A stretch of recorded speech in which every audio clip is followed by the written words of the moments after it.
खरं तर या घटनेचा मी राज्य पत्रकार संघाच्या वतीने निषेध व्यक्त करतो। चुकीच्या पद्धतीने पत्रकारांवर खंडणीचे आरोप करून त्यांना बदनाम करण्याचा प्रयत्न जर कोणी करत असेल तर अशा अधिकाऱ्याची आम्ही गय करणार नाही। कारण मात्र कोणत्याही प्रकारची यांशी न दाखल करता तातडीने का गुन्हा दाखल केला तो तातडीने मागे घ्यावा। आमच्या पत्रकारांची त्यांनी माफी मागावी, अन्यथा या अधिकाऱ्याला जसा जळगाव जिल्ह्यातील सुपेक अधिकाऱ्याचा पत्रकारांनी भांडाफोड केला तसा या अशोक पवारचा भांडाफोड करायला आम्हाला वेळ लागला। 36 अशोक पवार यांना मागे पुढे करायला आम्ही देखील घाबरणार नाही। हा त्यांनी दाखल केला तो काय लायकीचा आहे, त्याची लायकी तरी आहे का? तो अवैध धंदे करणार आहे, जुगार मटका धंदा चालवणार आहे, त्याची बाजू घेऊन खोटे गुन्हे दाखल करता का? खरं तर आज महाराष्ट्रातील जळगाव जिल्ह्यामध्ये माझ्या राज्य पत्रकार संघामध्ये काम करणारे आमच्या पत्रकार संघाचे प्रदेश उपाध्यक्ष किशोरराज साकडा यासह 4 पत्रकारांवर येथील पाथरा पोलीस स्टेशनचे पोलीस निरीक्षक अशोक पवार यांनी गेल्या 4 दिवसापूर्वी पत्रकारांवर खंडणीचे गुन्हे दाखल केलेले आहेत। खरं तर पत्रकारांचे आवाज दाबण्याचा हा एक प्रकार आहे। खरं तर ग्रामीण भागामध्ये असो शहरी भागामध्ये असो पत्रकार हे नेहमी चांगल्या गोष्टीला प्राधान्य देत असतात। आज महाराष्ट्र राज्य पत्रकार संघाच्या माध्यमातून काम करत असताना महाराष्ट्र असेल, गोवा असेल, दिल्ली असेल, बेळगाव असेल, गुजरात असेल, मध्य प्रदेश असेल आणि आता या पलीकडे जाऊन छत्तीसगड असेल, ओडिशा या राज्यांमध्ये आम्ही काम करत असताना पत्रकारांच्या सुखदुःखामध्ये जाण्याचं काम करत असतो। खरं तर माझ्या राज्य पत्रकार संघाच्या पदाधिकाऱ्यांनी त्या भागामध्ये असलेले अवैध धंदे बंद करावेत अशा आशयाचे निवेदन गेल्या 15 दिवसापूर्वी त्या पोलीस स्टेशनला दिलं। मात्र संबंधित पोलीस अधिकारी अशोक पवार नावाचे त्या ठिकाणी व्यक्तिमत्व आहे, त्या व्यक्तिमत्वाने त्या 2 नंबरवाल्यांना हाताशी धरून पत्रकारांवर गुन्हे दाखल केलेले। खरं तर या घटनेचा मी राज्य पत्रकार संघाच्या वतीने निषेध व्यक्त करतो। राज्य पत्रकार संघाच्या वतीने जर त्या पत्रकारांवरील खोटे गुन्हे मागे घेतले नाही तर संपूर्ण राज्यभरात नव्हे तर अनेक राज्यांमध्ये पत्रकार रस्त्यावर उतरतील आणि सदरक्षण आहे खलदीकरण आहे या शब्दाप्रमाणे जे पोलीस अधिकारी चुकीचे काम करत असेल अशा चुकीच्या अधिकाऱ्याची बदली या राज्याचे गृहमंत्री नामदार देवेंद्र फडणवीस जी असतील, राज्यमंत्री योगेशजी कदम असन यांनी तातडीने दखल घ्यावी आणि संबंधित अधिकाऱ्यांनी जो काही चुकीचा प्रकार केला असेल त्यांनी तातडीने त्या पत्रकारांवरील गुन्हे मागे घ्यावे। या निषेधार्थ उद्या जळगाव येथे असेल, धुळे असेल, नंदुरबार असेल, नाशिक येथील सर्व पत्रकार रस्त्यावर उतरून या गोष्टीचा निषेध करणार आहेत। आणि खरं तर पत्रकार हा एक गरीब माणूस आहे।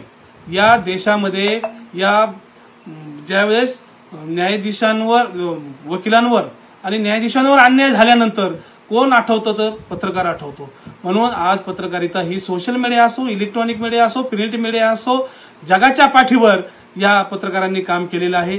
या सरकारला असन, केंद्र सरकारला असन नेहमी चांगल्या गोष्टीला महत्त्व दिलेलं आहे आणि असे काही प्रकार करण्याचा प्रयत्न काही पोलीस अधिकाऱ्यांकडून सुरू आहेत। मात्र या पाठीमागचा जो कोण खरा कलाकार आहे हे शोधण्याचं काम आम्ही नक्कीच करू।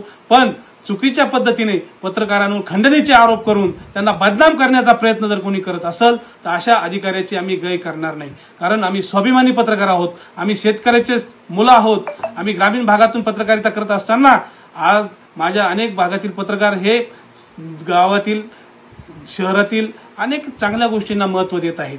आज ज्या गावांमध्ये पत्रकार असतो त्या गावातील अनेक सहकारी संस्था असन, पोलीस यंत्रणा असन, सर्वांना माहीत असतं का इथे कोणतरी एक पत्रकार आहे, त्यामुळे तिथल्या यंत्रणा ह्या सक्षम आहेत। ग्रामीण भागामध्ये जर कोणाला आपलं काम होत नसेल तर कोण आपलं काम करेल तर पत्रकारच करू शकतो आणि हे काम माझ्या राज्यातील पत्रकारांनी केलेलं आहे। म्हणून पत्रकारांची मुस्कटदाबी करण्याचा प्रयत्न कोणता अधिकारी करत असेल तर अशा अधिकाऱ्याला आम्ही गय करणार नाही। मग वेळ प्रसंगी मागे पुढे हटणार पण नाही आणि वेळ प्रसंगी 2 हात करण्याची आमच्यात ताकद पण आहे। कारण आमचे देखील रक्त हे शेतकऱ्याचं आहे। कारण जो अधिकारी त्या खुर्चीवर बसतो त्या अधिकाऱ्याने संबंधित पत्रकारांनी जर निवेदन दिलं असेल तर त्याची चौकशी केली पाहिजे। ज्यावेळेस या पोलीस अधिकाऱ्याने गुन्हा दाखल केला खंडणीचा, अगोदर त्याने एनसी दाखल करून घ्यायला पाहिजे होती। एनसी दाखल करून संबंधित प्रकरणाची सखोल चौकशी करून मग त्या 4 पत्रकारांना गुन्हा दाखल केला पाहिजे होता। मात्र कोणत्याही प्रकारची एनसी न दाखल करता तातडीने का गुन्हा दाखल केला? अनेक गुन्ह्यांमध्ये अनेक ठिकाणी असे प्रकार घडल्यानंतर पहिल्यांदा प्रत्येक पोलीस अधिकारी एनसी दाखल करतो, पण पत्रकारांचेच प्रकरण आल्यानंतर या सरकारला किंवा या अधिकाऱ्यांना तातडीने गुन्हे दाखल करण्याची काय गरज पडते? तर या बाबतीत या राज्याचे कर्तव्यदक्ष मुख्यमंत्री देवेंद्रजी फडणवीस असतील, राज्यमंत्री योगेशजी कदम असेल, उद्या मी डीजी म्हणून राज्याचे नवीनच आता झालेले उद्या त्यांची आम्ही भेट घेणार आहोत आणि हे चाललेला प्रकार अतिशय चुकीचा आहे। या नाशिक पोलीस आयुक्त दत्तात्रय कराळे साहेब असेल, जळगावचे एसपी असतील यांनी तातडीने संबंधित अधिकाऱ्याला जो खोटा खंडणीचा गुन्हा दाखल केला तो तातडीने मागे घ्यावा, आमच्या पत्रकारांची त्यांनी माफी मागावी, अन्यथा या अधिकाऱ्याला जसा जळगाव जिल्ह्यातील सुपेकर या पोलीस अधिकाऱ्याचा पत्रकारांनी भांडाफोड केला तसा या अशोक पवारचा भांडाफोड करायला आम्हाला वेळ लागणार नाही, हाच आम्ही त्यांना सूचक इशारा देतो। राज्य पत्रकार संघाचे आमचे प्रदेशाध्यक्ष गोविंद वाकडे असतील, आमच्या संघटनेची बुलंद तोप म्हणून ज्यांच्याकडे पाहिलं जातं ते संजयजी भोकरे असेल, माझ्या राज्य पत्रकार संघामध्ये काम करणारे सर्व पदाधिकारी आम्ही एक निष्ठेने ज्याचं कुंकू लावतो, त्याचा प्रपंच करतो। आम्ही दुसऱ्यांसारखे बट कापू पत्रकार नाहीत, कोणत्या खिशातला रुपये घेण्याची आमची दानत नाही। 365 दिवस आम्ही या समाजासाठी काहीतरी देणं लागतो, अशी आमची पत्रकारिता आहे। कुणाच्या आमच्या लिखाणातून कुणाचं जीवन उद्ध्वस्त होणार नाही असे पत्रकारिता करणारे आम्ही पत्रकार नाहीत। म्हणून पुन्हा एकदा या अशोक पवार या निग्रट अधिकाऱ्याला, या पोलीस अधिकाऱ्याला मी इशारा देतो, जर आमच्या पत्रकारांवरील खंडणीचे गुन्हे मागे घेतले नाही तर अशोक पवार तुझ्यासारखे 36 अशोक पवार यांना मागे पुढे करायला आम्ही देखील घाबरणार नाही, हा आमचा सूचक इशारा राहील। राज्यातील पत्रकारांना मी आवाहन करतो, असे खंडणीचे कोणी जर गुन्हे दाखल करणार असेल तर अशा अधिकाऱ्यांची गय केली जाणार नाही। पत्रकारिता हा लोकशाहीचा चौथा आधारस्तंभ आहे आणि ग्रामीण भागातील व शहरी भागातील आणि न्यायाधीशांना देखील पत्रकारांची आठवण येते आणि चांगल्या गोष्टीला पत्रकार आठवतात आणि मग चुकीच्या गोष्टी करण्यामध्ये जे पोलीस अधिकारी पुढे येतात त्यांनी का असं खोटे दाखल करावा। म्हणून माझी पुन्हा एकदा विनंती राहील का पत्रकारांची मुस्कटदाबी करण्याचा प्रयत्न केलास जशास तसं उत्तर देण्याची आमची ताकद आहे आणि ही ताकद या अगोदर देखील आम्ही दाखवून दिलेली आहे। चांगल्याला चांगलं म्हणणं, चांगल्या अधिकाऱ्यांचा सन्मान करणं, ज्या ठिकाणी चांगलं काम करायचं आहे त्या ठिकाणी दान धर्म करणं ही आमची संस्कृती आहे। पुन्हा एकदा जळगाव जिल्ह्यातील जे कोणी पोलीस अधिकारी पोलीस स्टेशनचे असतील त्यांनी माझ्या 4 पत्रकारांना खंडणीचा गुन्हा दाखल खोटा केलेला आहे। जो कोणी ज्यांनी दाखल केला तो काय लायकीचा आहे, त्याची लायकी तरी आहे का, तो अवैध धंदे करणार आहे, जुगार मटका धंदा चालवणार आहे, त्याची बाजू घेऊन खोटे गुन्हे दाखल करता का? पहिली 80 दाखल केली पाहिजे होती, 80 दाखल न करता थेट गुन्हा दाखल केला जातो। माझ्या ग्रामीण भागातील अनेक लोक ज्यावेळेस पोलीस स्टेशनला येतात त्यावेळेस ते पोलीस अधिकारी गुन्हा दाखल करण्यासाठी वरिष्ठांचं मार्गदर्शन मागवलं जातं। मग असा कोणता हे झालं का 4 पत्रकारांवर तातडीने गुन्हा दाखल करावा लागला?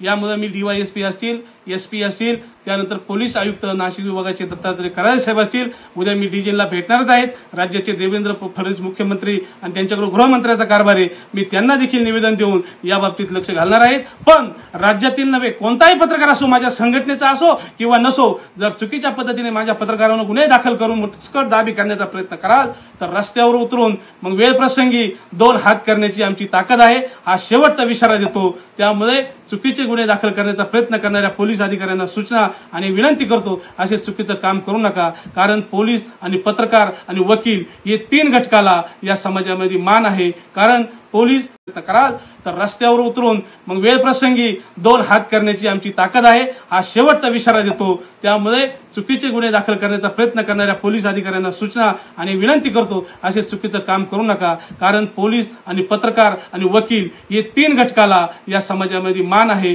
कारण पोलीस, पत्रकार, वकील यांना सन्मान मिळाला जातो आणि आपणच आपल्यामध्ये कशाला हे करतात, पोलीस, पत्रकार, वकील एकत्र राहिले तर या समाजाला देखील आनंद वाटतो। त्यामुळे माझी या पोलीस यंत्रणेला विनंती राहील, खोटे गुन्हे मागे घ्या आणि माझ्या पत्रकारांची त्या पोलीस अधिकाऱ्यांनी माफी मागावी, अन्यथा त्या निग्रट अधिकाऱ्याची गडचिरोलीला का बदली करू नये अशी आमची राज्य पत्रकार संघाची मागणी राहील। यापुढील काळात देखील चुकीचे काम करणाऱ्या पोलीस अधिकाऱ्याची गय केली जाणार नाही, असं आम्ही राज्य पत्रकार संघाच्या वतीने त्यांना सनसनीत इशारा देतो। जय हिंद, जय महाराष्ट्र, जय भीम, जय बाबासाहेब। महाराष्ट्राचे सर्वमान्य दैनिक समर्थ गावकरी अहमदनगर, पुणे, नाशिक, जळगाव, धुळे, नंदुरबार, सोलापूर, कोल्हापूर, सांगली, सातारा, मुंबई, ठाणे, पालघर, रत्नागिरी, रायगड, सिंधुदुर्ग, नांदेड, उस्मानाबाद, बीड, औरंगाबाद, नागपूर, गडचिरोली, भंडारा, गोंदिया, अकोला, यवतमाळ, बुलढाणा येथून एकाच वेळी प्रसिद्ध होणारे एकमेव दैनिक, सर्वसामान्य जनतेचे खुले व्यासपीठ।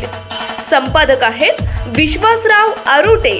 मोबाईल नंबर आहे 94 23 38 85 08।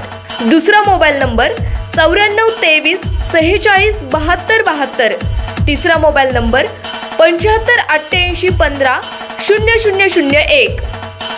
वेबसाईट आहे sgavkari.com। मेल आयडी आहे akl gavkari@gmail.com।